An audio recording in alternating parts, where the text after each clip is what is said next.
Hello friends, welcome to the new episode of my channel. আমি Prince এবং এই ভিডিওতে একটা শকিং ব্যাপার নিয়ে কথা বলবো, রীতিমতো চমকে দেওয়ার মতোই একটা ব্যাপার। এবং এই মুহূর্তে বাংলাদেশে যে পরিস্থিতি চলছে বা যে ধরনের ঘটনা ঘটছে আমাদের চোখের সামনে বিভিন্ন সময় আসছে, সেটা খুবই মর্মান্তিক। চাইবো সব কিছু তাড়াতাড়ি ঠিক হয়ে যাক এবং আমার তরফ থেকে একটা আমি বার্তা দিতে চাই, যদি ওপার বাংলার মানুষ বা এপার বাংলার মানুষ উভয় জায়গারই মানুষ আমার এই ভিডিওটা দেখে। এর আগে যখন আন্দোলন শুরু হয়েছিল তখন কিন্তু ছাত্র আন্দোলন যে হচ্ছিল, ছাত্রদের হয়ে কিন্তু আমি আমার কমিউনিটিতে পোস্ট করেছিলাম এবং আমাদের পশ্চিমবঙ্গ থেকে কিন্তু এই ব্যাপারটা হিউজ একটা সাপোর্ট কিন্তু ছিল সোশ্যাল মিডিয়া যদি দেখা যায়।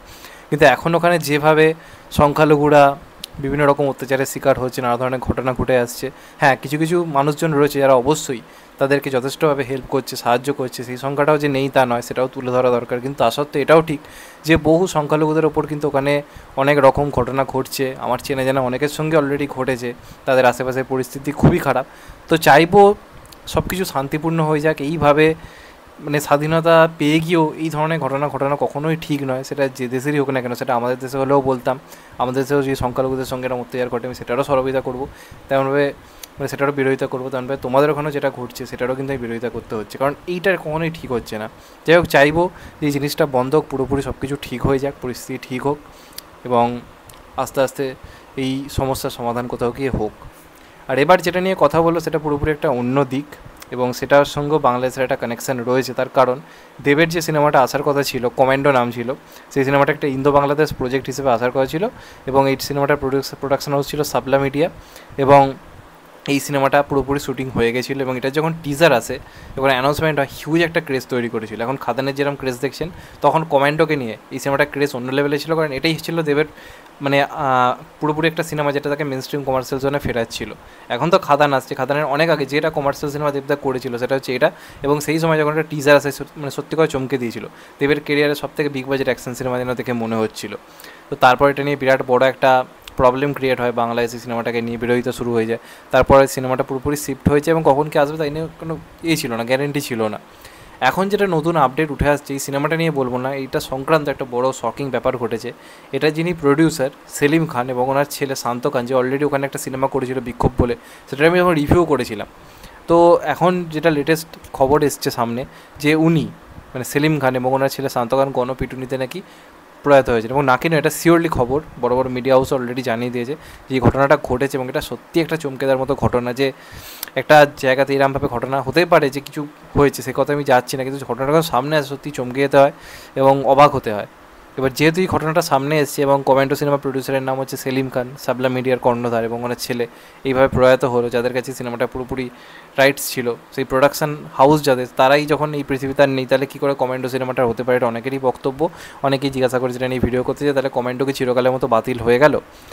এখানে আমি একটা কথা বলতে চাই, যে ঘটনাটা ঘটেছে তো খুবই শকিং এবং খুবই দুঃখজনক। এদিক দিয়ে বিচার করলে অবশ্যই বলে যায় কমেন্ট হয়তো কখনো নাও আসতে পারে, কিন্তু এর একটা অন্য দিকও রয়েছে, যেটা থেকে কদিন আগের একটা আপডেট যদি দেখা যায়, যেখানে এই সিনেমার যিনি নায়িকা তিনি একটা আপডেট দিয়েছিলেন যে এইটা এবং এই যে সিনেমার যে রাইটস, এটা নাকি দেবদার প্রোডাকশন হাউস থেকে নেওয়া হয়েছে এবং তারাই সিনেমাটা করে তাদের মতো করে আনা প্ল্যান করছে।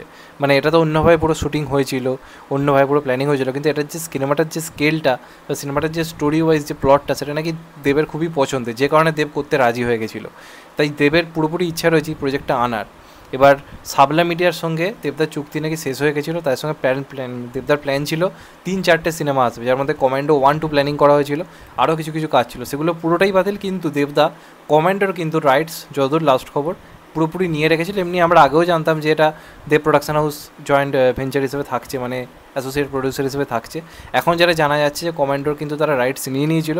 এবার দেবদা চাইলেই, যদি দেবদা মনে করে, তাহলে কিন্তু এই সিনেমাটা আবার নতুন করে করা পসিবল রয়েছে। কিন্তু বাংলাদেশের দিক দিয়ে বিচার করলে ওখানে এই মুহূর্তে শ্যুটিং করাবো, ওটার প্রেক্ষাপটে এই সিনেমাটাকে বানানো খুব ডিফিকাল্ট, হয়তো অন্যভাবে অন্য দেশকে কেন্দ্র করে, কারণ এই সিনেমার স্টোরি রাইটটা অলরেডি দেবদের কাছে চলে এসছে। তো সেক্ষেত্রে অন্যভাবে অন্য প্লটকে কেন্দ্র করে সিনেমাটা হয়তো নতুনভাবে আসতেও পারে, কিন্তু সেটা কতটা আসবে বা দেবদা আবার এই সিনেমাটা কীভাবে আনবে কিনা এরকম একটা ঘটনার পরে, তারপর অনেক কিছু ডিপেন্ড করছে। কারণ বাংলাদেশ এই সিনেমাটা আদৌ রিলিজ করতে পারবে কিনা তাই নিয়ে যথেষ্ট ডাউট রয়েছে। এবার হয়তো কমান্ডো বলে কোনো সিনেমা আসবে, সিনেমার যে রাইটসটা, টাইটেলটা, সেটার রাইটস এখন দেবদের কাছে রয়েছে। তো যে কারণে এই প্লটের উপর কেন্দ্র করে পুরো অন্য স্টোরিতে কমান্ডো আসতে পারে, নতুন করে পুরো শ্যুট হয়ে, না হলে কিন্তু আর আসার কোনো চান্স নেই। একটা একমাত্র রাস্তা খোলা রয়েছে, সবাধা শেষ বলা যাবে না, এটাই একমাত্র রাস্তা যেটার মাধ্যমে এটা ঘটতে পারে। এবার দেখা যাক সেটা শেষ পর্যন্ত হয় কি না। একদম মানে আশা উড়িয়ে দেওয়া যাবে না, কমেন্টের ওপর আশা রাখতে হবে। হয়তো দেবদা ইন ফিউচার করতে পারে, কিন্তু এখন দেবদা খাদান বা অন্যান্য সিনেমা নিয়ে বিজি, তো আমাদের হয়তো ওয়েট করতে হবে অনেকটা। একদম চিরকালের মতো আসবে না, যেহেতু ওই সিনেমা প্রোডাকশন হাউসের কর্ণধার মারা গেছেন বলে, তা কিন্তু নয়, কারণ এই সিনেমার রাইটস অলরেডি দেবদার কাছে আছে। দেবদা চাইলে কিন্তু ওরা আনতে পারে। এটাই হচ্ছে এই মুহূর্তে দাঁড়িয়ে কমেন্ট নিয়ে আমার বক্তব্য বা যেটা জানা গেছে। তোমাদের এটা নিয়ে কী মতামত অবশ্যই কিন্তু কমেন্ট করে জানিও।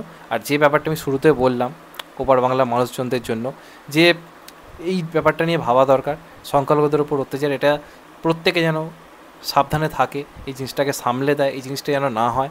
এবং আমি মন থেকে বলছি, বাংলায় স্বাধীন হোক, আমিও খুশি হব, কিন্তু এই যে ঘটনাগুলো ঘটছে সেটা কিন্তু কোথাও গিয়ে দুঃখজনক। এটা যে দেশেই ঘটুক না কেন সেটা কিন্তু কোথাও গিয়ে দুঃখের। তো আমার দিক থেকে মনে হলো যে তখন যেহেতু আমি ওইটা নিয়ে কথা বলেছিলাম, ছাত্র আন্দোলন নিয়ে একটা নিজের বক্তব্য রেখেছিলাম, তো এটা নিয়ে আমার মনে হয় রাখা উচিত, কোনো ভুলটাই মেনে নেওয়া যায় না। তো যে কারণে বললাম, তোমাদের কি মতামত অবশ্যই কমেন্ট করে জানিও। চ্যানেলটা নতুন হলে চ্যানেলটা সাবস্ক্রাইব করে দিও and get the bell icon.